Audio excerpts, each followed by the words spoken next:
Jordan Peterson gets demolished by a group of youngsters in the newest Jubilee debate.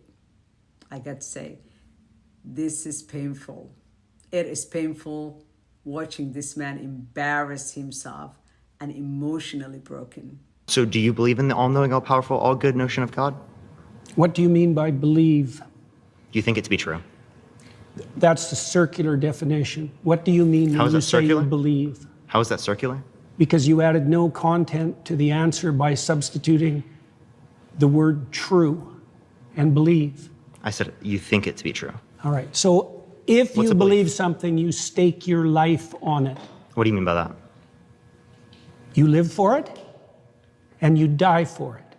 Okay, so you're saying that you don't believe something if you wouldn't die for it? Not really, no. Okay.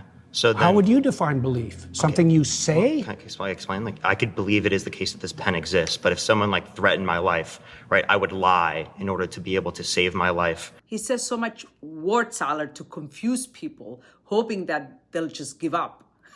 But these young people, they're not giving up. You wouldn't lie to save your life? Don't be so sure. You wouldn't lie to save your life? How much do you know about me? I didn't lie to save my career. I didn't lie to save my clinical practice. Would you lie to like save your children, your mom, your dad? I don't think lying would save them. No, can there ever be a circumstance logically that lying could save someone? Yeah, and if you're steeped in sin, you're likely to live in circumstances like that. I'll give you an example. If you're like in like Nazi Germany, and it is the case that there's like Jewish people in your attic and you're trying to protect them, would you lie to like the Nazis? I would have done everything I bloody well could, so I wouldn't be in that situation to begin with. It's a hypothetical, and it's not answerable. You can't answer hypotheticals? No, I can't answer a hypothetical like that because it's far. Look. Did you Don't play games. I'm not playing games. I'm just asking if you ate it today. If you present me with an intractable moral choice that's stripped of context and you back me into a corner, you're playing game. I just told you I would do everything that I could to make sure that I'm never in that situation. I gotta say, lying for a living does a terrible thing to a person. But Jordan Peterson is sticking to his story, including defending the indefensible, just to earn a buck. A friend of mine once told me, after the first couple of millions, people become greedier and greedier. It's no longer about money. It just becomes points. You're earning points. Are you familiar with the Immaculate Conception? Why is that relevant? Because you go to a Catholic church, don't you? Or you've attended recently. You're interested in Catholicism, aren't you? Sure. All right. Are you familiar with their doctrines? Somewhat. Okay, you're their familiar. Doctrines are very how do they deep. regard Mary? Why are you asking me that? Because you're a Christian. You say that. I haven't claimed that. Oh, what is this? Is this Christians versus atheists? I don't know. You don't know where you are right now. Don't be a smartass. Well, and I mean either you're a Christian or you're not. I won't talk to you if you're a smartass. Oh, either you're a Christian or you're not. Which one is it? I could be either of them, but I don't have to tell you. You don't have to tell me. I was under the impression I was invited to talk to a Christian. Am I not talking to a Christian? No, you were invited to. I think everyone should look at the title of the YouTube channel. You're probably in the wrong YouTube video. You're really quite something, you are. Aren't I? But you're really quite nothing. Right, you're not a Christian. Okay, I'm done with him. The thing is, people are realizing that Jordan Peterson has been faking his way into the so-called pseudo-intellectual fakery community.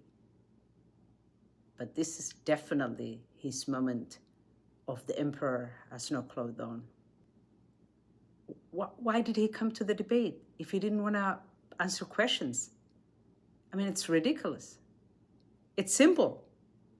Is he a Christian or is he not? After all, he made long documentary series about Christianity. It's like he wants to have his cake and eat it too. When he's with the atheists, he's atheist. When he's with the Christians, he's a Christian. Even when he used to debate with Muhammad Hijab, he used to come across as like someone who's open to like learning about Islam. He's a charlatan. My final claim is that atheists accept Christian morality, but deny the religion's foundational stories. So in 1 Samuel 15:3, God says, go and slaughter the Amalekites, slaughter the men, the women, the children, the infants. What's the justification for that? Is that in line with Christian ethics? That's a good question. I don't really know what to do with the terrible, blood-soaked, saturated history of the human past. I don't know. And I don't think anybody knows. I mean, what you try to do in your own life, as far as I can tell, is to conduct yourself in a manner that makes such things much more unlikely.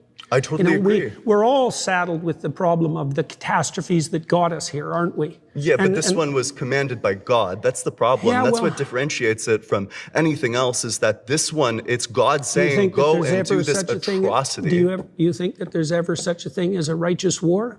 I'm skeptical. I'm not sure. It would probably be situational. Well, right, fair enough. Yeah, but this one certainly wasn't a just war. The context for the Amalekite slaughter is that 400 years earlier, they fought one battle, which they lost, and God says, that's it, I'm going to wipe them off the face of the goddamn earth. And then 400 years later, he commands the Israelites to genocide their great-great-great-great-great-great-grandchildren. That's not a just war at all. And also, a genocide is not a war. Well, a genocide can be a war, but... Absolutely not. Look, the genociding of the Amalekites, the men, the women, and the infants, that's not a war. The infants aren't combatants. Look, I already said that it's very difficult to look at the blood-soaked past and to know exactly what to do about it. These youngsters are far more than he bargained for. It's got to be painful sticking to the script. I don't see how anyone who has a belief in God or any decent human being thinks that genocide is a righteous war. No one is buying this garbage. No one is buying this garbage, Mr. Peterson. I am so proud of these kids for tearing him apart, leaving him an emotional mess. How embarrassing indeed. No wonder the Daily Wire is failing in this space when the podcast industry is thriving, because everybody's realizing that they have an agenda. And there's nothing real or truthful about that whole group. It's a group that's just trying to turn Americans against one another. I don't see how Jordan Peterson will recover from this. Nobody cares about his fake tears or his word salad gibberish.